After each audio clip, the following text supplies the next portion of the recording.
So this story is about Joe Blacker, who owns a repping company called Audio Associates, and we've always kind of like banged heads together, but no bad feelings. It just we just butted heads, and he he's not really real interested in the gear that he sells, but he has some big clients like Washington Professional, Washington Music, that buy a ton of gear, and he does very well, and he has a ton of Ferraris, and he's always racing them.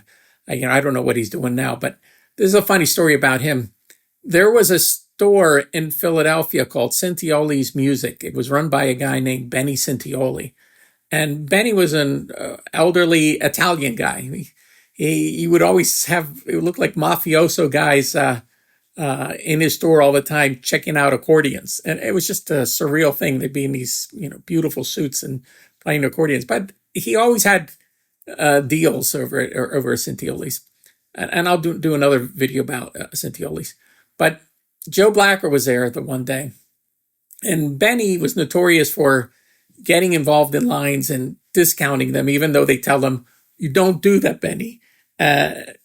So there were certain lines that the reps wouldn't tell Benny anything about.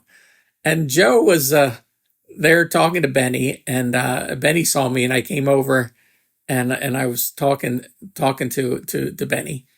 And one of the lines that Joe had was Mackie, and Benny didn't have any Mackie gear in there. And I thought I'd screw around with Joe. And I told Benny, I said, "You know what, Benny, did Joe tell you about the Mackie line?"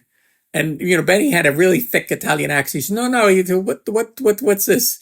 And Joe gave me this stare, like, "Oh my God!" And the stare was like, "Don't do this to me, George." And I said, "Benny, there's a hot line. You should be involved with it. You should get this stuff in here. It sounds like crazy." And Benny's like, "Really, Joe? Why didn't you tell me about this?" In this thick Italian accent. And then somebody called him over, and Joe was looking at me. He says, "George, you don't know who you're effing with."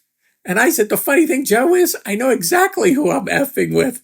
And then I walked away. But Joe, it was just good poking back and forth. But I know when I left, Joe had to explain to Benny how he couldn't sell it and had to get his attention away from Mackie. But I thought that was a funny story.